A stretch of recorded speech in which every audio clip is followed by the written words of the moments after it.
Good morning बच्चों। भारत की खोज पुस्तक से लेसन 3 अर्थात अध्याय 3 सिंधु घाटी सभ्यता। ये लेसन हम लोगों ने पढ़ा, इसके बारे में जाना कि सिंधु घाटी की सभ्यता क्या है, इसमें किन किन सभ्यताओं के बारे में हमें पता चला, हमारी प्राचीन सभ्यता क्या थी। उसके बाद हम लोगों ने इसके प्रश्न उत्तर किए, इनमें खालिस्तान किया और ट्रू फॉल्स किए। ये सारा कार्य हम लोग कर चुके हैं कक्षा में। आज उसकी वीडियो हम आपको भेज रहे हैं। सबसे पहले हम लोगों ने जाना कि बच्चों सिंधु घाटी सभ्यता क्या है। इसमें हम लोगों ने मोहनजोदड़ो और हड़प्पा के बारे में जाना। उसके बाद आर्यों का आगमन हुआ, ये लोग कौन थे, कहाँ से आए थे, इसकी भी संभावना ही है। इनकी जड़ें और शाखाएं दक्षिण भारत से भी हमें मिल सकती हैं। उसके बाद हम लोगों ने इस लेसन के द्वारा जाना कि प्राचीनतम अभिलेख, इन सभी चीज़ों को जानने के लिए हमें कौन से लेख मिले थे, धर्म ग्रंथ मिले और पुराण मिले, जिनके द्वारा हमने इन सभ्यताओं के बारे में जाना, उस समय के बारे में जाना। फिर देखिए वेद, भारतीय संस्कृति की जो निरंतरता बनी हुई थी वो कैसे बनी हुई थी, इसके बारे में हम लोगों ने जाना। उस समय उपनिषद का समय जो था बच्चों ईसा पूर्व 800 के आसपास माना जाता है, और ये हमें भारतीय आर्यों के चिंतन में एक कदम आगे की ओर ले जाते हैं। इनके द्वारा भी हमें इनकी जानकारी मिली। उपनिषद के बाद हम लोगों ने बच्चों व्यक्तिवादी दर्शन के लाभ और हानियाँ जानी। उसके बाद भौतिकवाद, यह हमारा एक दुर्भाग्य ही है बच्चों कि हमने यूनान में, भारत में और दूसरे भागों में विश्व के प्राचीन साहित्य के एक बहुत बड़े हिस्से को खो दिया, क्योंकि उस समय बच्चों हमने बताया था आपको कि ताड़ के पत्रों पर और भोजपत्रों पर लिखा गया था। कागज का चलन उसके बाद हुआ था। इसके पश्चात बच्चों हम लोगों ने उस समय के महाकाव्य, इतिहास, परंपरा के बारे में जाना, जिसमें 2 महाकाव्य आपने देखे, रामायण और महाभारत को रूप ग्रहण करने में शायद सदियां लगी होंगी। उनके बाद में टुकड़े जोड़े जाते रहे होंगे। भारतीय आर्यों के आरंभ के समय का वृत्तांत है बच्चों ये, उनकी विजयों और उनके गृह युद्धों का, जब वे अपना विस्तार कर रहे थे। इसके पश्चात बच्चों हम लोगों ने महाभारत के बारे में जाना। उस समय के बारे में हम लोग इसमें डिटेल में पढ़ चुके हैं।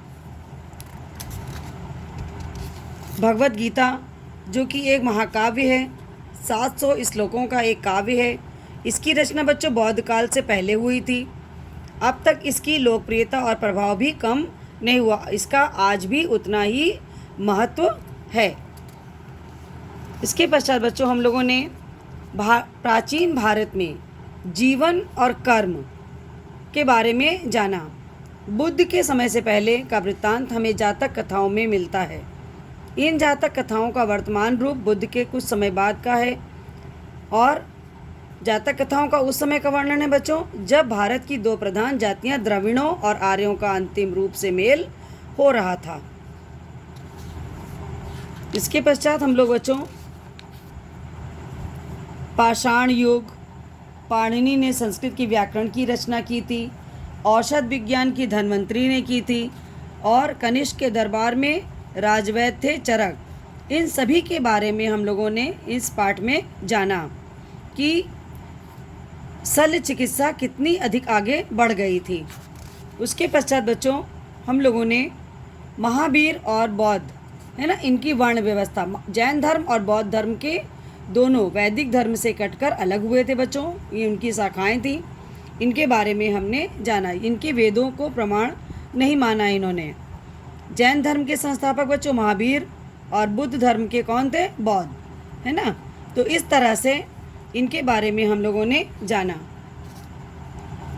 बुद्ध की शिक्षा के बारे में हम लोगों ने जाना। बुद्ध ने हमें क्या शिक्षा दी थी बच्चों कि हमें इस संसार में घृणा का अंत घृणा से नहीं होता, घृणा का अंत प्रेम से होता है, इसलिए करुणा और प्रेम का संदेश दिया था। उसके पश्चात बच्चों चंद्रगुप्त मौर्य, जिन्होंने मौर्य साम्राज्य की स्थापना की थी। चंद्रगुप्त मौर्य ने और चाणक्य ने मौर्य साम्राज्य की स्थापना की थी, इनके बारे में हम लोगों ने जाना। उसके पश्चात अंत में हम लोगों ने अशोक के बारे में जाना, जो कि 273 ईसा पूर्व में अशोक एक महान साम्राज्य का उत्तराधिकारी हुआ। और कलिंग युद्ध के बाद अशोक ने युद्ध से विरक्ति प्राप्त कर ली और उसके बाद उसने बौद्ध धर्म अपना लिया था और उसने अंत तक बहुत से राजनीतिक और सामाजिक कार्य किए, बहुत अच्छे अच्छे कार्य किए, जो कि उसके कार्य आज भी सराहनीय हैं और उनका नाम आज भी आदर से लिया जाता है। इस प्रकार से बच्चों हमारा ये पूरा अध्याय सिंधु घाटी सभ्यता कंप्लीट हुआ था। इसके पश्चात हम लोग आते हैं बच्चों प्रश्नोत्तर की तरफ। क्वेश्चन आंसर देखिए। उसी पाठ के आधार पर ही मैंने आपको प्रश्न और उत्तर दोनों ही लिखवाए हैं। पहला क्वेश्चन है बच्चों, सिंधु घाटी सभ्यता के अवशेष कहाँ कहाँ मिले हैं? तो सिंधु घाटी सभ्यता के अवशेष मोहनजोदड़ो और पश्चिम पंजाब में हड़प्पा में मिले हैं। बच्चों सेकंड क्वेश्चन है, सिंधु घाटी सभ्यता के व्यापारिक संबंध किस सभ्यता के साथ थे? सिंधु घाटी सभ्यता में फारस, मेसोपोटामिया और मिस्र की सभ्यताओं से संबंध स्थापित किया और व्यापार किया। क्वेश्चन नंबर 3 है बच्चों, सिंधु घाटी सभ्यता के अंत के बारे में विद्वानों के क्या विचार हैं? इसका आंसर है बच्चों, सिंधु घाटी की सभ्यता के अंत के बारे में विद्वानों का कहना है कि इसका अंत अकस्मात किसी ऐसी दुर्घटना से हो गया जिसकी कोई व्याख्या नहीं मिलती, अर्थात जिसका कोई प्रमाण हमारे पास नहीं है। क्वेश्चन नंबर 4 है बच्चों कि वेद की उत्पत्ति किस धातु से हुई है और उसका क्या अर्थ है? इसका आंसर है बच्चों, वेद की उत्पत्ति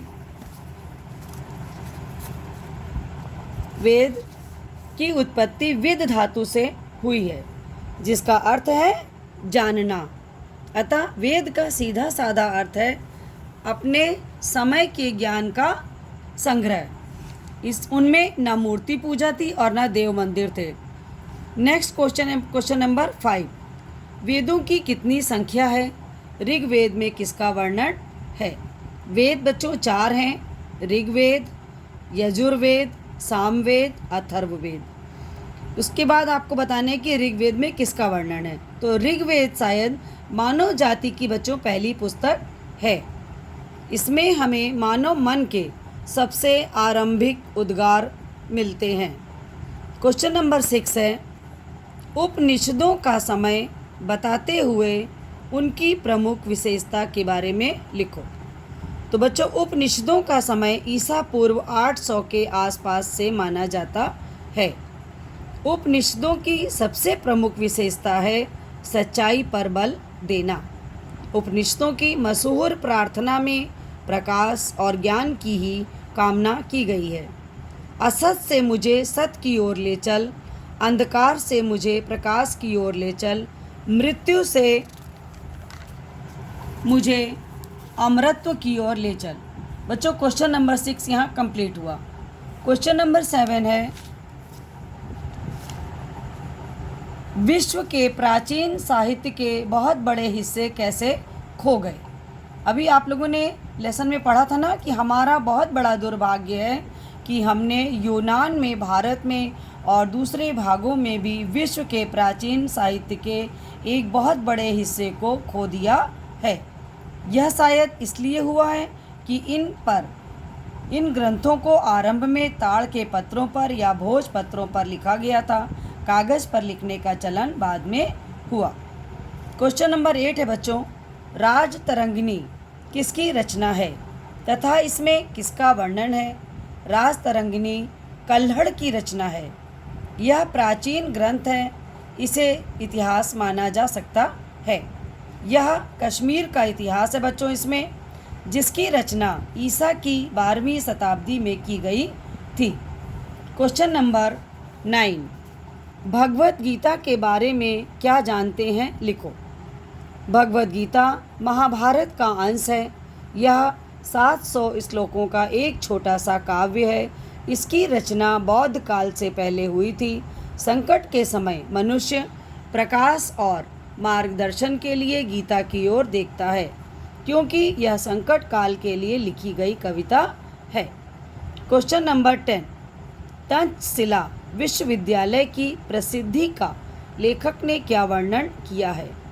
आंसर है बच्चों, लेखक के अनुसार तक्षशिला विश्वविद्यालय विशेष रूप से विज्ञान, चिकित्सा शास्त्र और कलाओं के लिए मशहूर था। यहाँ भारत के दूर दूर के हिस्सों से लोग आया करते थे। तक्षशिला का स्नातक होना सम्मान और विशेष योग्यता की बात समझी जाती थी। जो चिकित्सक यहाँ से पढ़कर निकलते थे उनकी बड़ी कद्र होती थी, अर्थात उनकी बहुत वैल्यू होती थी। क्वेश्चन नंबर 11 है बच्चों, महात्मा बुद्ध का क्या संदेश था? अर्थात महात्मा बुद्ध ने क्या संदेश दिया है लोगों को? तो महात्मा बुद्ध ने संसार में सबके लिए करुणा का, प्रेम का संदेश दिया, क्योंकि इस संसार में घृणा का अंत घृणा से नहीं होता, घृणा का अंत प्रेम से होता है। क्वेश्चन नंबर 12, मौर्य साम्राज्य की स्थापना किसने की?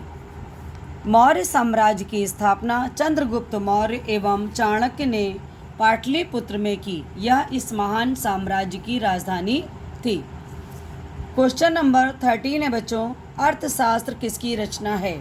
इसमें क्या लिखा है? अर्थशास्त्र कौटिल्य ब्रैकेट में चाणक्य की रचना है। चाणक्य ने अर्थशास्त्र में व्यापक स्तर पर अनेकानेक विषयों पर लिखा है। उसने शासन के सिद्धांत और व्यवहार के लगभग सभी पहलुओं पर विचार किया गया है। लास्ट क्वेश्चन है बच्चों 14, सम्राट अशोक को युद्ध से विरक्ति क्यों हो गई? कलिंग के युद्ध में अपनी सेना की जीत होने के बाद इस युद्ध में भयंकर कत्लेआम हुआ। जब यह खबर अशोक को मिली तो उसे बहुत पछतावा हुआ और युद्ध से उसकी विरक्ति हो गई। बच्चों क्वेश्चन आंसर कंप्लीट हो गए आपके। उसके पश्चात मैंने आपको अभ्यास कार्य में रिक्त स्थान की पूर्ति कराया था। इसमें देखिए नंबर 1, वेदों और डैश अवेस्ता की भाषा में भी अद्भुत साम्य है। उपनिषदों का सामान्य झुकाव अद्वैतवाद की ओर है। पाषाण युग के मिट्टी के पुराने बर्तनों पर ब्राह्मी लिपि के अक्षर मिले हैं। पाणिनि ने संस्कृत भाषा में प्रसिद्ध व्याकरण की रचना की है। भारत में औषध विज्ञान के जनक धन्वंतरि थे। चरक राजा कनिष्क के दरबार में राजवैद्य थे। बौद्ध धर्म में जीवन में वेदना और दुख पर बहुत बल दिया गया है। नेक्स्ट है बच्चों, मौर्य साम्राज्य की स्थापना चंद्रगुप्त मौर्य ने किया। कौटिल्य का अर्थशास्त्र राजनीति शास्त्र से संबंधित है। वोल्गा से जापान तक आज भी अशोक का नाम आदर से लिया जाता है। ये तो बच्चों 10 हो गए आपके रिक्त स्थान। अब है निम्नलिखित वाक्यों के सामने सही और गलत लिखो। पहला है मोहनजोदड़ो और हड़प्पा एक दूसरे से काफ़ी दूरी पर हैं, राइट। अधिकांश विद्वान ऋग्वेद की ऋचाओं का समय ईसा पूर्व 1500 मानते हैं, राइट। आर्यों में जीवन के प्रति उदासीनता का भाव था, राइट। मुद्रा राक्षस में सिकंदर का चरित्र लिखा है, रॉन्ग। भारतवर्ष का नाम पहले आर्यावर्त था, राइट। नेक्स्ट है भगवत गीता 700 श्लोकों का एक छोटा सा काव्य है, राइट। जैन धर्म के संस्थापक महात्मा बुद्ध थे, रॉन्ग। 4 आर्य सत्यों का निरूपण महात्मा बुद्ध ने किया था, राइट।